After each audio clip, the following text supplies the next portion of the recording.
नमस्कार, सूजस ई बुलेटिन में आप सभी दर्शकों का हार्दिक स्वागत है। मैं निशा शर्मा एक बार फिर हाजिर हूं प्रदेश की प्रमुख खबरों और महत्वपूर्ण जानकारियों के साथ। तो चलिए बिना देरी के शुरू करते हैं आज का ई बुलेटिन।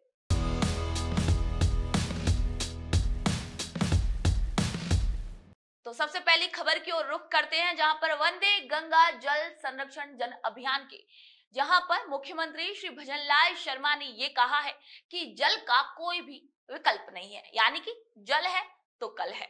आने वाली पीढ़ियों को पर्याप्त जल उपलब्ध कराने के लिए जल संरक्षण हम सभी की एक महती जिम्मेदारी है।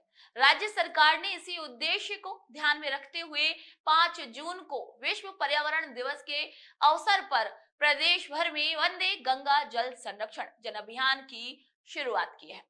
आप सभी को बता दें कि मुख्यमंत्री जी ने पुष्कर में आयोजित कार्यक्रम को संबोधित करते हुए ये कहा है कि जन जागरूकता और सहभागिता इस अभियान की सफलता का एक आधार है।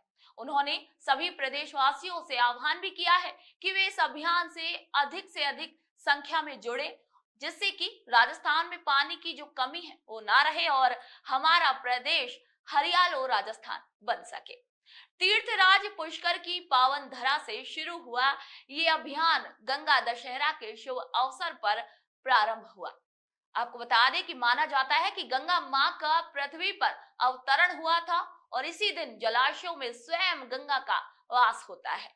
प्राचीन ग्रंथों की माने तो मां गंगा को पुण्य सलीला मोक्ष प्रदायिनी और महानदी कहा गया है। राज्य में जल संरक्षण के प्रति बढ़ती जागरूकता को देखते हुए अगले 4 वर्षों में प्रवासी राजस्थानियों के सहयोग से लगभग 45,000 जल संरक्षण संरचनाओं का निर्माण किया जाएगा।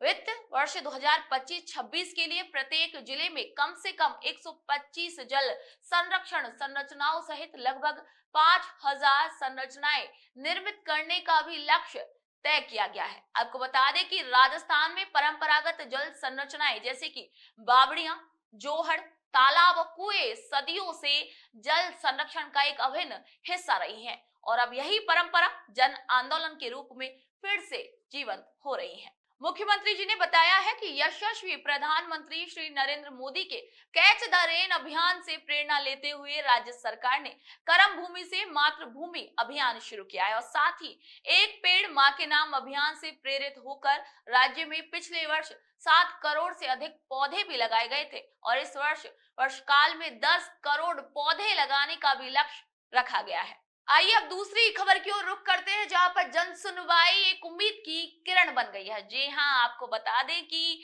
महिला, किसान, युवा और मजदूर इन 4 वर्गों के सर्वांगीण विकास को प्राथमिकता देते हुए मुख्यमंत्री श्री भजनलाल शर्मा नियमित रूप से जन सुनवाई कर रहे हैं। आपको बता दें कि इन जन सुनवाई कार्यक्रमों में हजारों की संख्या में परिवादी अपनी अपनी परेशानियां लेकर मुख्यमंत्री जी के सामने उपस्थित होते हैं और मुख्यमंत्री जी बड़ी संवेदनशीलता के साथ उनकी इन समस्याओं को सुनते हैं और मौके पर ही उनका निस्तारण भी कर रहे हैं। सोमवार को मुख्यमंत्री निवास पर आयोजित जन सुनवाई में महिलाओं, दिव्यांगों, बुजुर्गों सहित विभिन्न वर्गों की परिवेदनाएं सुनी गई और साथ ही संबंधित अधिकारियों को भी त्वरित कार्रवाई के निर्देश दिए गए। साथ ही मुख्यमंत्री जी ने सभी को निर्देश दिए कि प्रत्येक जिले में जिला कलेक्टर नियमित रूप से जन सुनवाई करेगा और साथ ही स्थानीय स्तर पर भी इन परेशानियों का समाधान भी सुनिश्चित करेगा, ताकि आमजन को अनावश्यक रूप से इन परेशानियों का सामना ना करना पड़े।